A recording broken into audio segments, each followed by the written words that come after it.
All right, what's going on, everyone? Coach Frank here, and I'm joined today by Philip, who has just completed 3 months in the HealthHacker University. What's going on, Philip? Hey Frank, it's good to see you. Feeling good, feeling great, feeling happy. Didn't expect this much change in my life so fast and so soon, but uh, I guess the way I would like to answer your question is I'm very happy and satisfied with the progress. Awesome, man.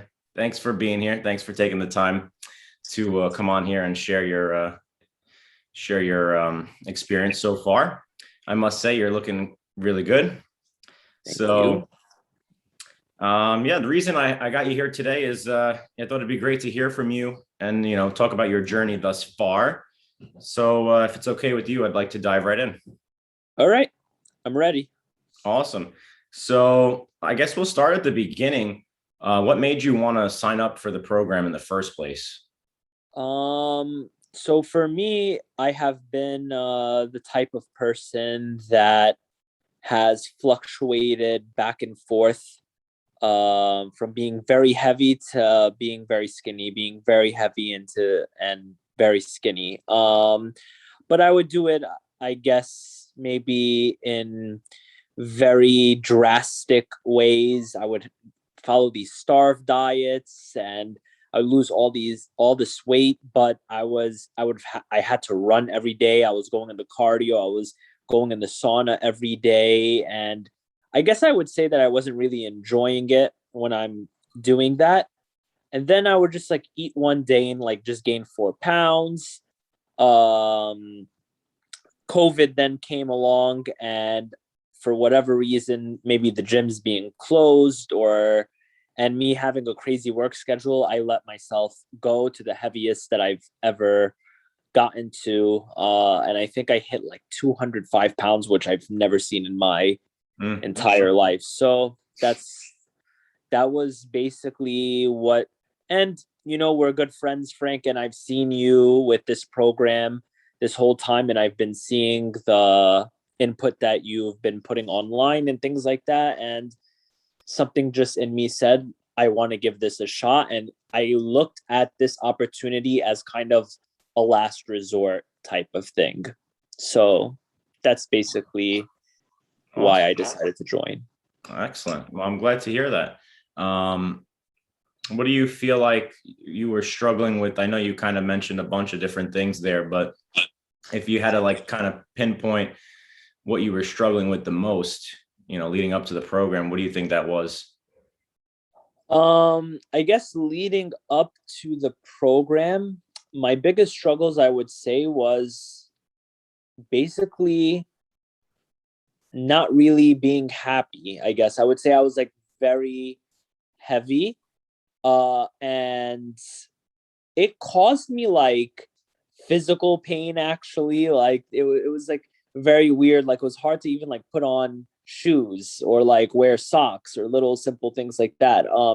I wasn't happy when I went shopping. Like I would go for to try to wear some clothes, and I wasn't happy with what I was seeing. I guess the biggest frustration was knowing that I used to fit in a lot of these clothes and I just let myself go. But I guess one thing in my mind that I had was that I guess you're going to be in pain either way, right? Like you're there, like you can struggle and work out really hard and it's tough, right? But it leads to positive. But I have to easily say when you don't work out, the pain was significantly worse. Yeah. So those were like my biggest struggles, just following a regimented type of life. Okay. Awesome. Yeah. So, as you probably know, there's a ton of different coaches and trainers out there and programs. So, what was it that kind of made you gravitate towards working with me? Um, a couple of things. I've known you for a very long time, Frank. So to be quite honest, there is that trust level. Um, and I think having that in the background helped me move forward with this. And I'd like to clarify, being good friends with you, you did not take any shortcuts with me. You treated me like everybody else. So I have to make that very clear. but what I mean by trust is like, I trusted everything that you would put out there. The other thing is that I saw the amount of other people that were successful with your program. It just so happened to be a few of them that I knew, a few of them that I didn't know that I actually bumped into. I'm a pharmacist at NYU, and I'm a healthcare professional. And the pharmacy world is very small, so I bumped into other people that's worked with you, and I was happy with what I heard from them. And from that point of view, I was like, okay, why are all these people going with Frank and having positive results? How is like me, who's like one of your great friends, not doing this? And I think that was kind of what pushed me to come do this with you. Excellent. Excellent. Well, I'm happy that you did. Did you have any reservations at all? Something you were skeptical about or you weren't sure before? I have to be quite honest. No, I didn't have any sort of skepticism. I want to describe it or illustrate it as just basically this switch, or me just like turning on a light. That was me jumping in with you was just me turning something on and saying, I'm going to do this. That's great. That was kind of how I described my experience. So I didn't have really any skepticism. And my biggest barrier from preventing me from moving on forward in the past, I was the type of guy that would be like, I'll start on Monday. All my friends called me that. I'll start on Monday. So then it was like Tuesday or Wednesday. Like I went out to dinner and I had like this nice big dinner, and I'm like, well, I had this big dinner and next I week, was right? I might as well start on Monday. That Right. was that. So I just made a commitment to say I'm not going to do that anymore. And it was kind of like a cold turkey mindset, I would say. That's awesome, because I think just that commitment, once you decide in your mind, it's like the bridges have been burned. There's no going back. I'm going to do this. Mm-hmm. And I find that that's kind of the mentality that I had when I started my fitness journey. And I noticed that a lot of people that are successful with this, that's all it is they just make a decision and they stick to it. It's as stupid as that sounds, right? Yeah. So that's awesome. What was the main goal that you were, kind of after when you signed up?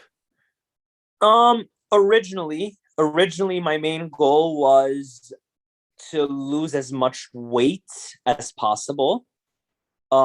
Just to get back to like an old lifestyle. That was like one of my major goals. So to drop 30-40 pounds. Okay. I think we decided together to do something like 35 pounds. And I'll have to say at this point right now, I'm down 31 pounds with like 3 to 4 weeks to go. So I predict I'll surpass that.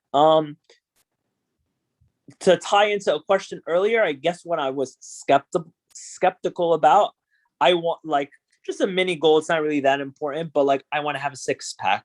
Mm-hmm. But mathematically, when I'm looking at the numbers and stuff, is it something that can possibly be done? Sure. Like something I didn't think about before that I'm thinking about now is lowering my body fat percentage. Right. I'm like down to 19. So I'm like hoping to get down to the 15, 14, 13 range. Right.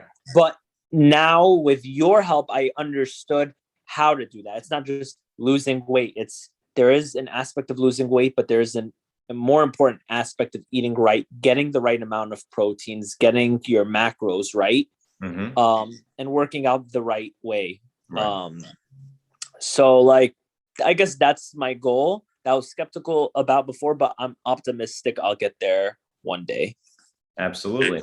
So I don't know if you remember what I told you earlier, but I told you that it's not a matter of if, it's just a matter of when. Yes, everybody's different, and it all boils down to getting down to that body fat percentage where you're lean enough that your abs are showing, because everybody has abs, everybody has a 6-pack.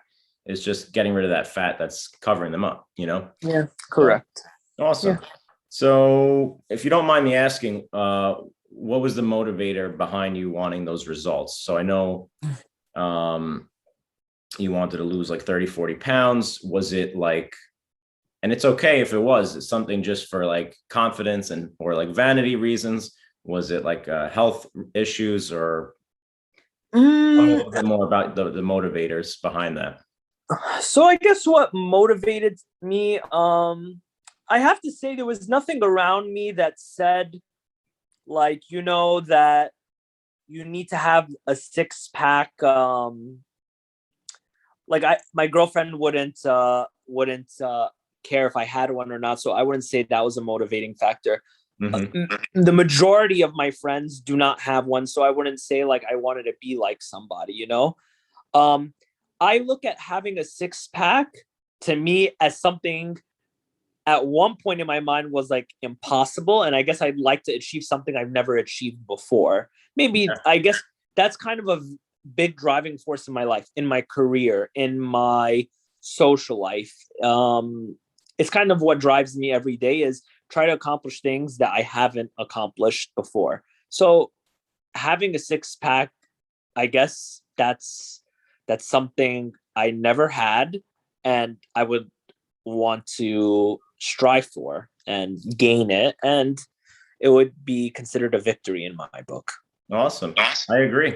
That's Yeah. pushing the boundaries of what you think is possible. So that's awesome. Yeah, Um, awesome. So, you kind of mentioned you're down, what, 31 pounds so far?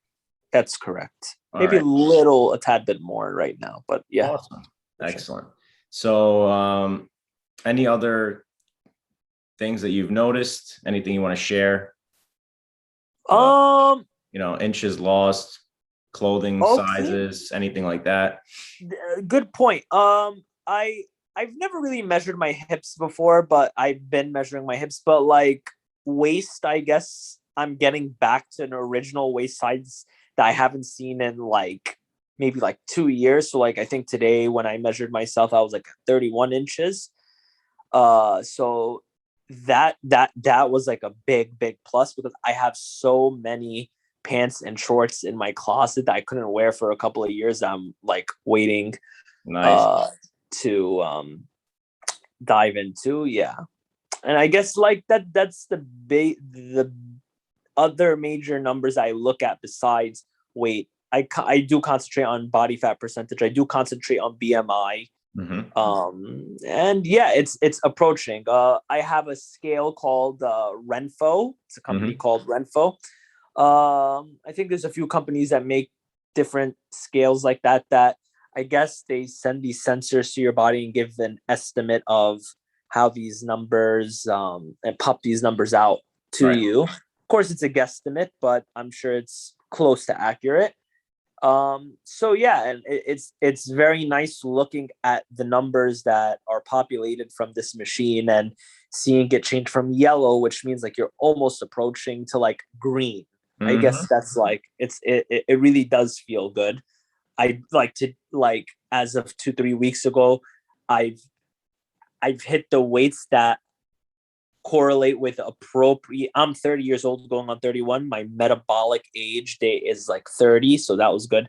When I Nice. started this, it was like 34, and I was Yeah. like very sad to see. It was like scary. I'm like, what? Yeah. Like it makes you feel like 4 years older. So Right.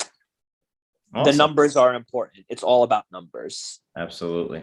Well, that's phenomenal, man. I'm so happy to hear that. Down 31 pounds, fitting into your old clothes. You must be so proud of yourself. Um, what are your friends and family saying?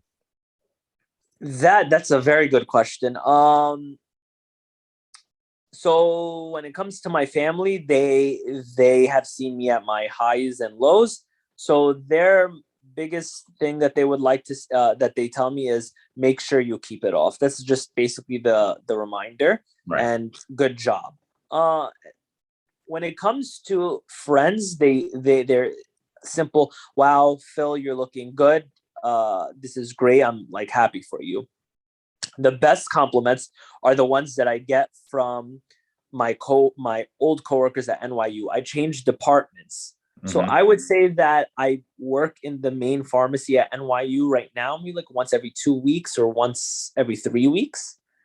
So they see me in these little bits and pieces. And when they see me, they go, wow, Phil, what happened? What, like, you look so different right now. Like, what's the secret?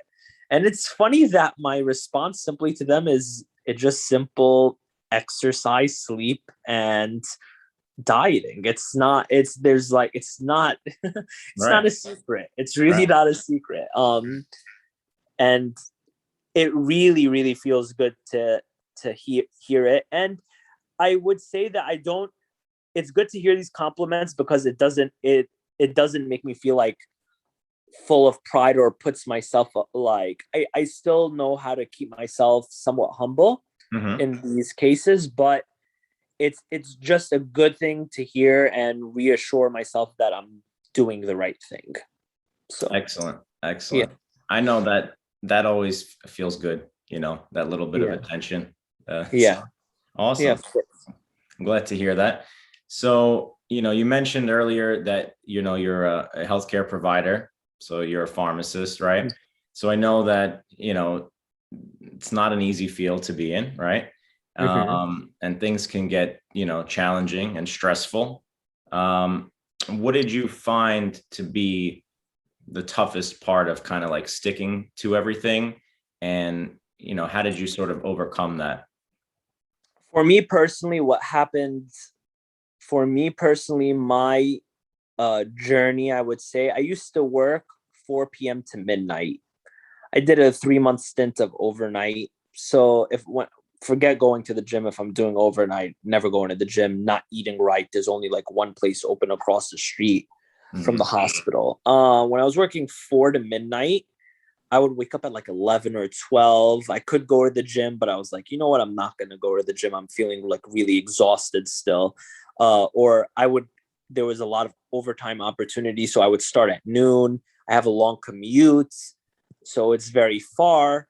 So there's like no time to go to the gym. And then also working in Manhattan, right in Midtown, you have some great restaurants everywhere, Uber Eats, uh, eating everything you can imagine: Thai food, ramen, Chinese food, sushi, Greek food, anything that I can get my hands on. So I transferred to a different department, started working 8 a.m. to 4 p.m., set schedule Monday through Friday, which added regimen to my life. So there was this aspect of having a regimented life. Mhm. Therefore, now just adding the gym is just like putting a puzzle piece in big this bigger picture, I would say. And so just fitting the gym in on a regular basis, I don't I don't have that feeling like, ugh, I have to go to the gym now.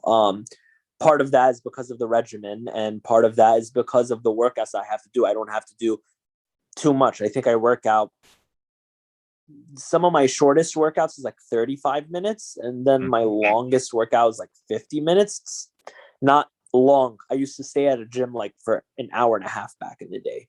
Yeah. So that was really good. So the work schedule, having that regimented life, and the work schedule is much easier to follow a diet. Before having, I can have a breakfast before I go to work, have lunch during my lunch break, and it was very easy to have an early dinner. And then once I practiced intermittent fasting, did not have breakfast, it was very easy. Even It it easier, right? it was so easy Right. because just go to work, come back, and fit my 2 meals in the day, and the rest is history. Yeah. Awesome. Awesome. So yeah, I think that a lot of healthcare workers, they kind of struggle with the same stuff. So Mm-hmm. dealing with their work schedule, time management, dealing with the temptation. If you don't plan ahead, like you said, there's all these different foods you could order, or they'll have donuts and bagels lying around in the hospital, right? So I definitely have heard that a few times. Um, Mm-hmm. Let me ask you this. What would you say was like the best thing about my plan, about HealthHacker University, or your favorite? That's a very good question. My favorite part is the dieting. I have to say, I'm a huge foodie. I love food, and there's nothing that is gonna change about me. But I guess following your recommendations and your meal plans, the food was still quite enjoyable. Like today, I was like looking forward to getting a salad. It's weird because back then I'm like, I will never eat a salad, but just having the right amount of nutrients and the right amount of food and portions of different things in my plate, it was really good, and it's still very filling. I never feel overfilled. I feel satisfied and close to perfect, if as perfect can be. And that was it. Like I'm now in like month 4, and I'm a big I could have mentioned this in the struggles. I have a big sweet tooth. So I've been like eating keto ice cream. I think like yesterday, I haven't had any sort of dessert in like 2 weeks. It was like my own personal choice. I think I ate some keto ice cream yesterday, like a good amount, some like keto dough bites, and somehow wake up today because of exercising, because of sleeping right or whatever, still losing weight. It's mind boggling to me. So I'm not eating a jar of ice cream, but it's just following simple rules and being able to still fulfill some of my sweet tooth urges, I guess. Awesome. I love it because it doesn't have to be as restrictive and miserable as everybody thinks, because I'm in the same boat. I'm a huge foodie. I had a big sweet tooth. I would have never been able to accomplish what I've accomplished if you can't figure out a way to live a little bit as well, you know? That's correct. That's huge. All right, Phil, I think we'll start to wrap this up. I don't want to take up too much of your time. What would you say to anybody that's sort of watching and they're kind of on the fence, or they're kind of skeptical? What would your advice be for them? Simply, I would just say that if you're watching this video and you have any, if you're hitting these like different walls in your life, like I have been at one point and don't know really where to turn, I would say that the first thing is that you should make a drastic change. The greatest progress one can make in their life is when they leave their comfort zone. That can be also viewed as the greatest strides that someone can make in their life is when they make a big change. If you don't make any big changes in your life, nothing is going to happen, right? And I think what Frank has here is an opportunity. That's all. And it simply started, honestly, this journey with a 15 to 20 minute conversation. I could have went after this 15 to 20 minute conversation and say, this is silly, this is crazy. I don't understand how someone cannot just take a 15-minute phone call with Frank. It's for free, the phone call. And you just go through with the phone call and see if this is meant for you. And I think I would predict that it definitely could be. And you'll be surprised. Yeah, that's basically it. Awesome. Brilliant, man. Thank you so much for your time. And thank you everyone that's tuning in at home. So for anybody that's interested, I'll leave a link down below if you want to schedule a free consultation, if you want to find out more about HealthHacker University and if this is right for you. So Phil, thanks again. Thank you for your time, brother. And I'm so proud of you, so happy with your results so far. And can't wait to see what you accomplish at the end of the 4 months. Appreciate it, Frank. Thank you so much. I'm very grateful for your time in the past few months, and I look forward to continuing on this journey. Thank you. Awesome, man. My pleasure. I'll talk to you soon.